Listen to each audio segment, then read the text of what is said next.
Good morning, beautiful people. I can say good morning because there's probably about 30 minutes of it left. But I wanted to pop on and have a quick chat about the news. Because I think for Generation X in particular, well, for everybody really, this is for everybody. But I think for me and where I'm at in life, news and how important it is to me and how I discern what I listen to has really changed and evolved over the years. And this came about thinking about this in particular over a conversation that I was witness to between some patients at an oncology unit after a conversation was had with this gentleman's oncologist. And then he came out and shared it with two other gentlemen, and I was on the periphery of that conversation. Part of it, because part of my mahi is to be in there to support those people, but sometimes I just step away and say nothing and allow things to unfold, especially when people are sharing their journey and what they're going through. So this was the conversation. He'd just been to see his oncologist, and the conversation around elections had come up. In New Zealand, we have our elections in a very short few months.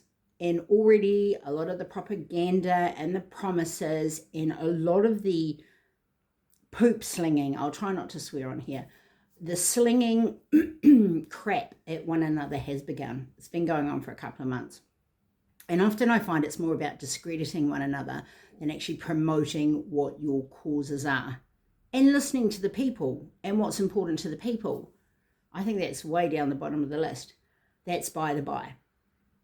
The conversation that was repeated between a gentleman and his doctor was the advice the doctor had given him, not which political party to vote for, but because of what this man was going through, to pay particular attention to which political parties were making promises to fund more drugs for cancer, to give these people bigger choices, more options, therefore increase their chances of beating it, of kicking it in the butt. And we've had promises before from the last election in regards to the funding that was going to take place. And then that promise was actually reneged. And then when the public pushed back on it, they ended up fulfilling it. But this was the advice that was given by a doctor, because this is pertinent to the gentleman going through this journey. And then this guy came out, this conversation took place. Then they started talking about American politics. And I just found it how combative they became. And that kind of took me aback. Two of them were pro-Trump and one wasn't. And the two just went, and you know, they're all shit and he's talking it and this is what he's done and blah, blah, blah, blah, blah. Then I felt so compelled. So I took that all with a grain of salt, because I think most political parties have something in there. They've all got a little bit of a gem of something that they're going to do good for the world. But sometimes that's just like a dangling carrot, isn't it, for the crap that goes on behind. But anyway, I don't want to be this to be a political rant. This is about where we get our news, how we get our news, and how important it is to be discerning, particularly now coming up to elections, and how we were used to getting our news. And so this conversation went on. I came home and I felt quite strongly about that, because one of the things that had come out of that conversation was how much more funding Australia gives to their cancer society. And I guess they do too, because melanoma is absolutely rife there. That's their number one. Whereas for us, I'm pretty sure it's bowel cancer. I could be wrong. So that made me think. Think so much that I came home and I wrote a post about it on my Facebook page. And I'm not normally, I try not to be political, unless it's to do with the environment, unless it's to do with our mountains and our oceans and our waterways. And sometimes our animals, depending on, you know, how we treat them or farm them or that type of thing. I tend to try and stay out of political debates, because it's just so divisive. And for some reason, the more we evolve as human beings, the less we're able to have decent, interesting dialogue around what we all believe in. And that conversation with those men, when the talk became Trump, and I say how combative it became, it really was. And that's how a lot of people are. And I find that interesting, because if you really want to be compelling and you want to convince somebody that your narrative it's the one to follow, wouldn't you try and plant a seed? And when you plant a seed, you just don't sprinkle it. You put it, you make a little hole, you put it in there. Sometimes you put a little bit of compost, you pat it down, you add sunshine, you add a little bit of water, and you let the seed grow. Whereas a lot of people are trying to have political conversations, but they're just trying to pound you with their own beliefs. And I think when you can come with receipts, you can talk in such a way that sounds logical, and it's calm, and it makes people go, ooh, maybe there's something in that, you'll actually get more people allowing that idea to grow. Because if it feels good by the way it's presented, and you can at least sit with it for a moment, then the likelihood of them doing their own digging and their own research is so much higher. So carry on from that conversation. Then I came home and I wrote a post on Facebook about it, just in particular, like having a look at what the political parties have got to offer in the way of our most vulnerable. I'm quite passionate about that. Recently, our government has introduced something to do with Disability New Zealand, and I'm not fond of what's happened, and they passed it with urgency, and it really does take a lot of autonomy and direction for their own lives out of their hands. But that's not what this one's about. This one's about the news and where we get it from. And so the following week, when I'm back in the hospital doing my mahi, my work with these people, I repeat this conversation from the week preceding. And it's all got something to do with the people there, and I'm just putting what I've heard that made sense to me, came from an oncologist. Everyone in that building is affected by what's funded and what isn't funded. When a woman who was in her 70s piped up with, we can't do that because our economy is in a mess, and it's in a mess because there's too many beneficiaries. There are too many beneficiaries, and they're also lazy, and they're sitting on their butts, and they won't go to work, and there's work out there. Now this comes out a few days after 8,000 jobs are about to be axed, and we're sitting at the highest amount of unemployment in a particular age group that we've ever sat in before. And we're coming into needing to support more elderly as our society grows older. The baby boomers. There's no disrespect, it's just a time and place, and it's a fact. So when this woman came out with this, they're such bold statements, and this is what I'm trying to say with where do you get your news from, and how do you spread your news? Do you bombard people with just boom statements, and because you've read something and you've read the headline and you might have read a paragraph or two? Or do you sit down and you watch TV1 News religiously? Are you getting it off stuff.co.nz? Are you getting it from your neighbour? Are you getting it from, where are you getting it from? And when I question this woman, and of course she's older than me, I'm always going to be respectful. And now I don't think that that's what's caused our economy to falter, our beneficiaries sucking the benefit that won't go out to work. I don't think that at all. But I am polite and understand etiquette enough that this woman's older than me, and I'm going to smile and I'm going to listen. But when I got the opportunity to ask a couple of questions, one of them was, how much do we spend, we as in New Zealand, how much does New Zealand spend per annum on beneficiaries? Now, she didn't know that.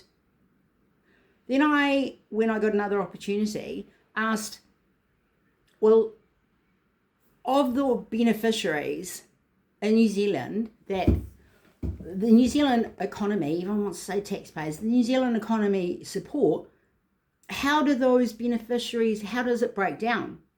Like, for instance, how many of them are disability benefits? How many are New Zealand veterans, widows, pensioners, unemployment, or single parents, because it all gets broken down. She didn't know the answer to that question either. So I listened, and it was probably one of the heaviest conversations I've ever had in that place. And, you know, that place is, for me, 9 times out of 10, they're really uplifting conversations because people want to speak health. They want to manifest that, and they want to try and be as bright as possible most of the time. So I found it really interesting this woman had such bold statements, but actually didn't really understand. So being the kind of person that I am, when I went out to the stairwell to go to the next floor, I had to ask that question. How much it was per annum, and what makes up the proportion, the pie of beneficiaries. Now I'm going to let you look that up for yourself if you're curious enough like I am. But what I will share with you that I found out was that the majority of the beneficiaries in this pie of beneficiaries, who takes up the biggest piece, are pensioners. And then New Zealanders living with disabilities. Yet a lot of people would like to say that it's young people on the unemployment benefit, and or the next one, or at the top of their list, are single parents. And they're just sitting around on a benefit, popping out kids. And I have been witness to that conversation a few times over the years. But that's not it at all. It's actually pensioners that take up the biggest piece of the pie. So there you go. I wouldn't have known that had I not looked that up. And the interesting thing I found was that woman that was saying that to me was a pensioner herself. She was in her 70s. She was there supporting her husband. So this morning I did a submission, another submission. Got to keep on our toes with what goes with the legislation that has tried to be passed through this current government we have. But I like to keep myself informed of the news. At 54, it has never been more important to me than it has been now. I grew up where you watched one channel for the news, and however they curated it, whatever colour they painted it, however they chopped it up, and whatever pretty piece they made it, they served that to you, and that's what we took as gospel. That, and the main newspaper of the day, and then because I grew up in Auckland, we had an evening paper called the Auckland Star. So we had TV1 News, we had the New Zealand Herald, and the Auckland Star. And so I know that there's the Waikato Times, and every region and province has their own daily publication. But since then, it's gotten so much broader to the point now at 54, there are so many places that we can get our news.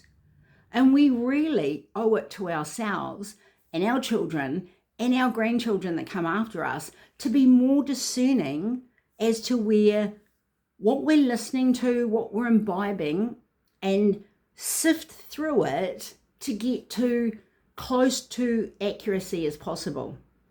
There are so many sensationalized headlines out there, the big bold print. I know this for a fact, that the statistics say that 80% of us don't actually read after the big bold headlines. Maybe another 20% might read the paragraph or two after that, but very few people will read it in entirety.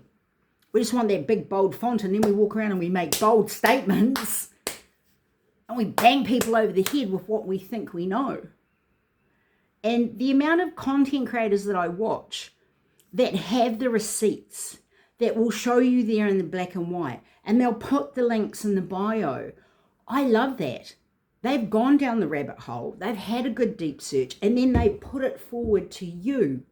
They're not trying to slap you around the face with a wet fish saying, psh, psh, psh, you're an idiot, listen to this.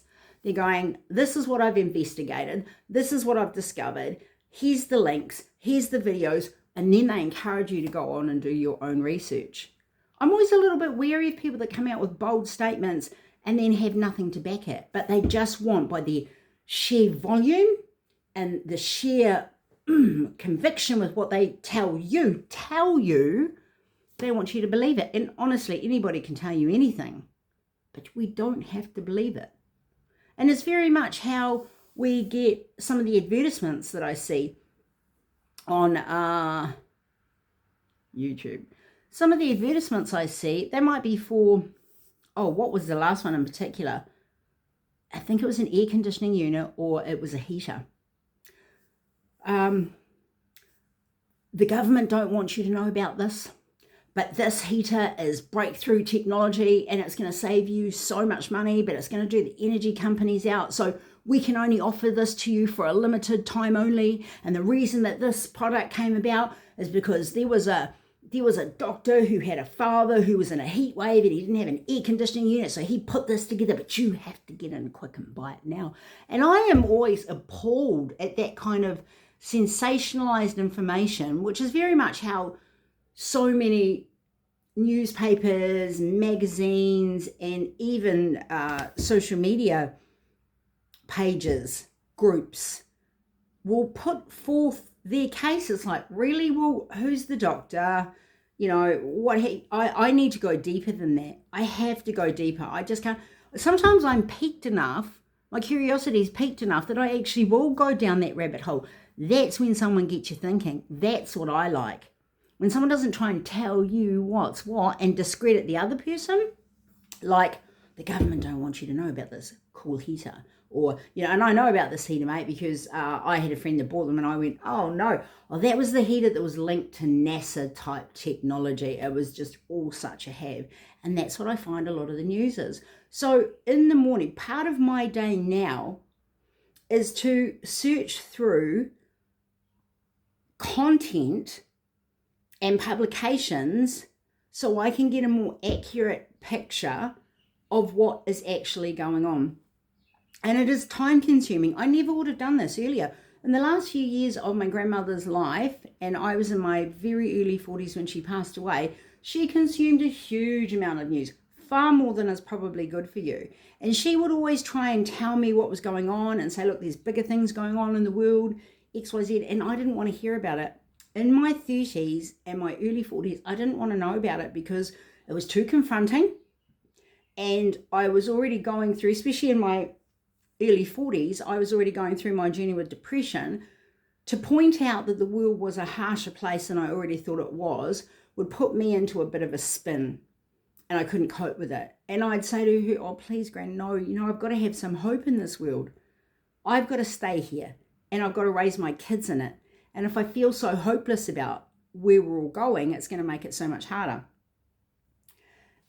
But that was kind of different than where I was in my 20s.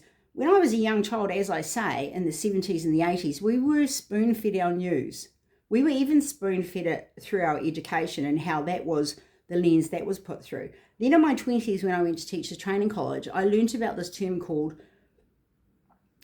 critical thinking.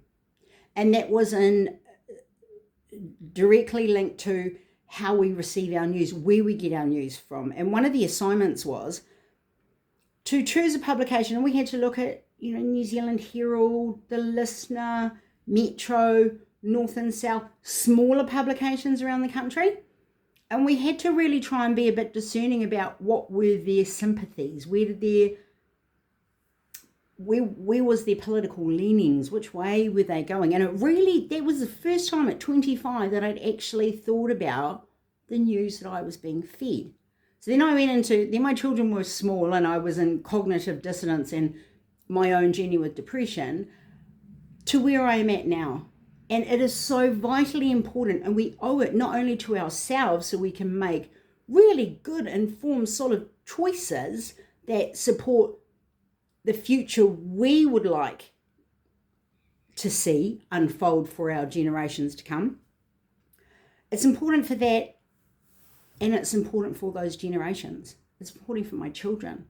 I have one grandson. It's important for him that I make sure that there are still rivers he can swim in, oceans he can fish out of, mountains he can climb. As I say, I'm not an environmentalist by any means. Please don't think that. But these are just some of the things that I think are important to pass on to my son. There are big, dark things at play out there. Of that, I'm absolutely convinced. But like I say, I encourage everybody. This is not a rant to tell you who to vote for, what to think, or even where to get your news from. And in this day and age, we are overwhelmed with where we can get our news from. I look at some of the pages that start on Facebook, and they all have interesting little titles. Aotearoa Unfiltered, I think, is the last one. New Zealand Proud is another one. So, that we all have our own agenda. We all have our own agenda. And my point with this is, and I'm going to wrap it up, it's been 20 minutes. My point is with this, when you've been fed your news, and then you hide your head in the sand, and then you become a little bit more aware of it, really dig deep. Even if you don't like someone, there are 3 politicians in New Zealand I really don't like, but every once in a while I'll actually watch some of what they're up to, because you've got to know both sides of the coin. You have to. And don't beat each other up, especially coming out to election. Don't beat each other up over who believes what. Try and be a little bit more convincing. Put some honey on that spoon rather than vinegar. And come with your facts. Come with your receipts. Be compelling. Be kind. And just know that there is so much on offer out there. I can't rate enough of the YouTubers out there, especially Paul, the other one, is someone I met at the New Zealand Podcasting Summit. I would highly recommend Paul, as in Paul, but it's a take on Paul, the other one. He's doing some fantastic work at the moment. I suggest you pop over there and have a look, because that's pertinent to New Zealand. I do watch other creators as well from the UK and the States, but I just say, expand your horizons. Let it go beyond, expand your horizons beyond TV1 News, TV3 News, stuff.co.nz, especially. There's RNZ, there's Te Wātea News, there's the New Zealand Herald, there's the Waikato Times, but I'm just saying, just expand it and look for the people that are going to show you the receipts. Look for the people that aren't sensationalized, but they're coming in with the names, the facts, the figures. They're not an unnamed source or close advisors say, or they're really coming with the facts and the figures. And remember, when you've got facts and figures, you don't need to put down the other person. You don't need to try and discredit them somehow, because you're already coming with the truth. So yeah, in this day and age, and where conversations go and how people can be so divisive, and coming up to the elections and the legislation that's been tried to be pulled over our, honestly, the wall that's trying to be pulled over our eyes, and the legislation that has either been snuck through with urgency and we haven't known about it, or the bigger things that have been protested against. There's been a lot of stuff that's gone down in New Zealand alone. That's just New Zealand. And there's so much more going out there. So I encourage you all, especially my Gen Xers, to really do your homework, dig deep. And when you talk about politics or even religion, do it with kindness and do it with an open ear, because you just don't know where you might find a bit of a snippet of truth, or you might actually find that the other side of the argument that you never wanted to listen to might just have a little bit of glimmer of hope or truth, or a little bit more decency and integrity about it. So those are my thoughts for today. I'm going to throw this up on YouTube and see where it goes. And I'm going to get stuck into the next phase of my day. It's midday and I've got some writing to do. So thanks for listening. If you like what I've got to say, please subscribe. It's free. That will really help out my little channel. I'm right at the beginning of all of this and trying my very best. So take care. Thanks for watching. Mā te wā.